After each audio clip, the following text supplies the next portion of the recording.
देश के समस्त पूर्व सैनिक जवानों, जय हिंद, जय भारत। मैं न्याय कृपाल सिंह, जनरल सेक्रेटरी साबका सैनिक संघर्ष कमेटी। भाइयों, मैं आज जो जंतर मंतर पे बहुत सी बातें चल रही हैं, जब कुछ भी हो रहा है उसके बारे में मैं आप से पूरे देश के पूर्व सैनिक जवानों से ये बातें पूछना चाहता हूँ कि भाई गलत कौन है, सही कौन है, इसका तो अभी एकदम से बोलना कठिन होता है, लेकिन आदमी के काम खुद ब खुद बोलते हैं। हमेशा आदमी पहचाना जाता है अपने कामों से।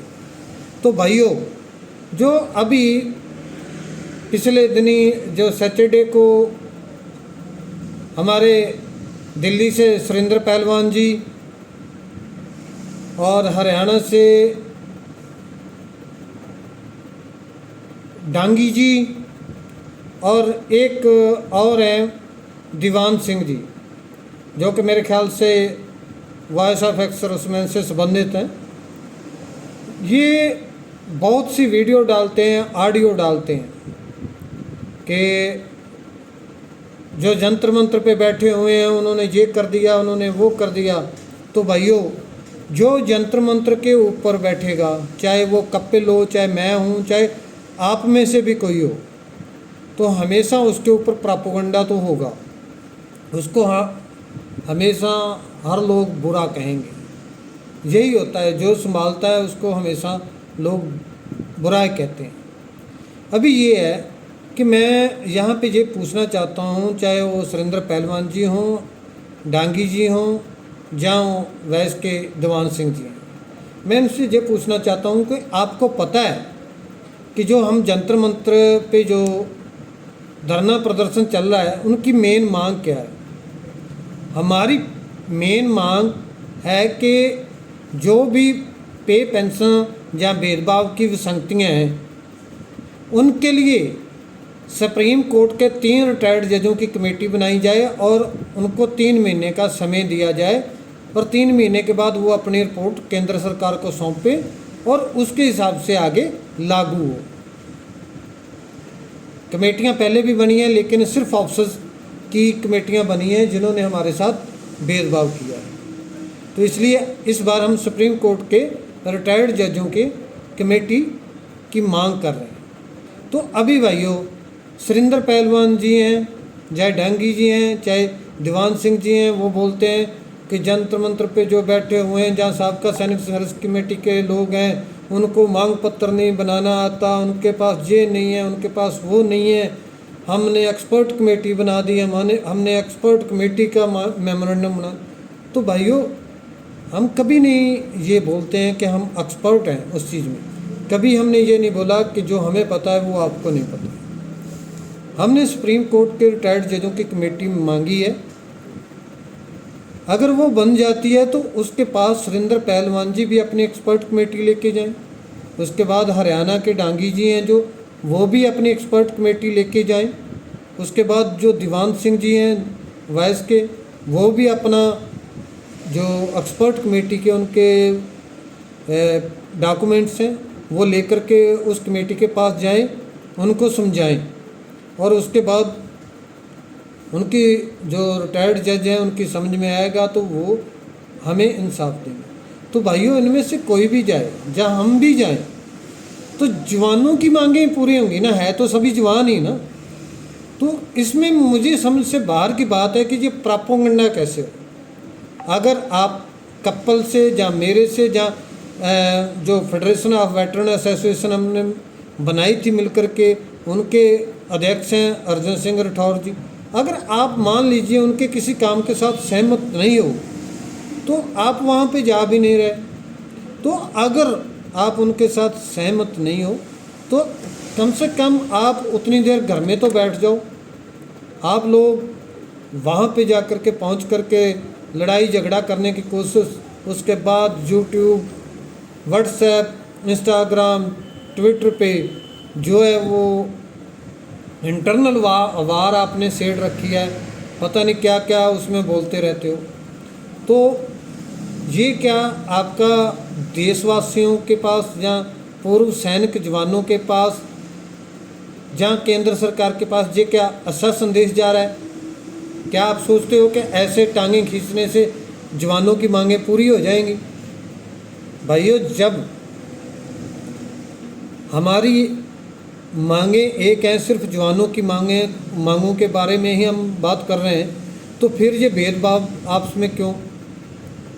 अगर आप हमारे साथ सहमत नहीं हो तो हमने कभी नहीं कहा कि आप सहमत नहीं हो तो आप गद्दार हो, नहीं। अगर आप सहमत नहीं हो तो कम से कम इतना कीजिए, आप जवानों के हकों के लिए इतना कीजिए कि उतनी देर आप कुछ मत बोलिए। कम से कम आप सपोर्ट नहीं कर सकते तो अपने ही जवानों के धरने प्रदर्शन को बदनामी मत करें। अभी उसके बाद आ गया कि भाई कपल ने सर्विस नहीं की, तो मैं आपको बता दूं कपल की सर्विस है, उसकी यूनिट के आदमियों से भी पूछ लेना। तो जो लोग बोल रहे थे, कोई बोल रहा है भगौड़ा है, कोई कुछ बोल रहा है, तो उनको बता दूं उसकी 14 साल सर्विस है। नेक्स्ट आ गया कि उसके ऊपर बदनाम करने के लिए किस हद तक गिर रहे हो आप? बोल रहे हो कि उसके ऊपर रेप का केस चल रहा है। भाई रेप का केस नहीं, अम्बाला में एक यूनिट की कर्नल की बीवी थी, कमांडिंग अफसर की बीवी थी, उसने जवानों को सज़ा दी और सल्यूट लेती थी। उसके खिलाफ जो है हमने आवाज़ उठाई थी, तो तब उसने जो है वो एक केस फाइल किया था, जो है सीओ की बीवी। और ना तो हम में से किसी ने देखा होगा, ना कपल ने उसको देखा है, ना उसने कपल को देखा है। सिर्फ वीडियो के ऊपर वो उसने बोला था कि मेरी बेइज्जती किया है। तो भाइयों, उसमें बेइज्जती वाला तो कुछ नहीं था। मतलब अगर वो जवानों को पनिशमेंट दे रही थी तो उसके खिलाफ बोलना था। तो जवानों की यूनियन है तो जवानों के हकों के लिए बोलेगी, तब बोले थे। और इन्होंने क्या बना दिया, उसका रेप केस बना दिया। अभी वहाँ पे जंतर मंतर पे जो मेन वहाँ पे डेली जाते हैं, उनमें है कपिल या नलन तलवार। तो अभी दोनों वहाँ पे काम संभाल रहे हैं, तो सभी जो है वो उनको टारगेट कर रहे हैं। मतलब वही है, जो काम चला रहा है उसको टारगेट करो, ताकि कैसे न कैसे इसको, मतलब अभी आपका दिमाग में क्या है मैं नहीं बोल सकता, लेकिन इस टाइम पे जो संदेश जा रहा है कि आप लोग जो है जंतर मंतर वाले धरना प्रदर्शन को तोड़ना चाहते हो, उसको फेल करना चाहते हो, तो यही आपका संदेश जा रहा है। तो यही मैं बोल रहा हूँ। उसके बाद जो है यहीं पे काम नहीं रुक रहा है।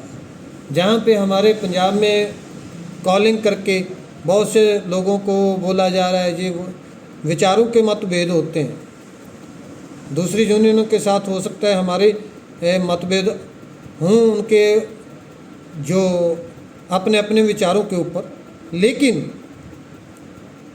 है तो जवानों की यूनियन, इसलिए हमने कभी मेनली उसके ऊपर नहीं बोले, किसी को पर्सनली टारगेट नहीं किए। तो भाइयों, कम से कम अगर आप सपोर्ट नहीं कर सकते तो जवानों के हित के लिए, जवानों के हकों के लिए आप जितनी देर जंतर मंतर पे धरना प्रदर्शन चल रहा है, अगर हमारे फेवर में नहीं आना है तो मत आइए, लेकिन कम से कम चुप रहिए। जंतर मंतर वाले धरना प्रदर्शन को आप नुकसान मत पहुंचाइए। वैसे आज के ज़माने में जब सोशल मीडिया चल रहा है तो सभी समझदार हैं, सभी समझते हैं इन बातों को, लेकिन फिर भी मैं आपको फिर दोबारा ये रिक्वेस्ट करना चाहता हूँ कि भाइयों, वहाँ पे बात किसके लिए हो रही है? अगर वहाँ पे हमारी जो वहाँ पे जंतर मंतर पे बैठे हैं उनकी मांग मान ली जाती है, तो सुप्रीम कोर्ट के रिटायर्ड 3 जजों की कमेटी बनेगी, तो उसमें आप भी जा सकते हो।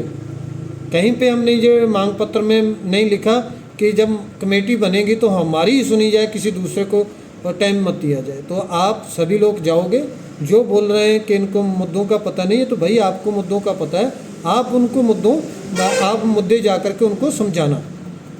तो इसलिए फालतू में एक दूसरे की टांगें खींचनी बंद कीजिए।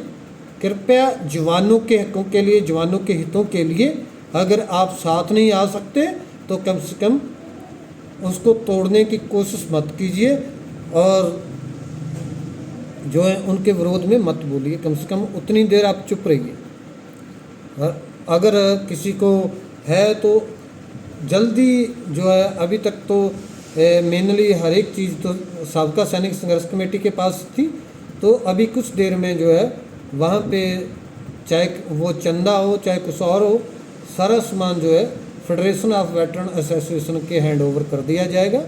तो उसके बाद हम आपको रिप्लाई देंगे। जिसने चंदे का आरोप लगाया, कोई बोल रहा है इनका आरोपी हो गया, इनको 50 लाख मिल गया, इनको 60 लाख मिल गया, तो इनका सभी का रिप्लाई तब हम देंगे। वैसे भी हमारी 101% कोशिश है कि जब तक जंतर मंतर पे धरना प्रदर्शन चल रहा है तो हम आपस में टांगें खींचनी बंद करें।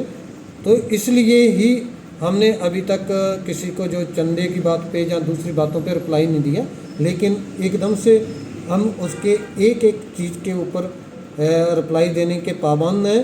चाहे वो चंदा हो चाहे कुछ भी हो, उसका हिसाब किताब भी देंगे, बात भी करेंगे, सब कुछ जो है वो डॉक्यूमेंटरी होगा वहाँ पे। तो प्लीज़ फिर मैं दोबारा से आप लोगों को असले मेनली जो है सुरेंद्र पहलवान जी, हरियाणा से डांगी जी, और जो एक मैं जानता पहचानता नहीं, मुझे जहाँ तक पता है उन्होंने 1-2 बार नाम लिया, वाइस के हैं दीवान सिंह जी। आप और कुछ नहीं कर सकते तो कम से कम आप चुप रहिए, धरने को तोड़ने की कोशिश मत करें। जवानों के हितों के लिए, जवान के हितों के लिए आपका इतना सहयोगी बहुत होगा। धन्यवाद, थैंक यू, जय हिंद।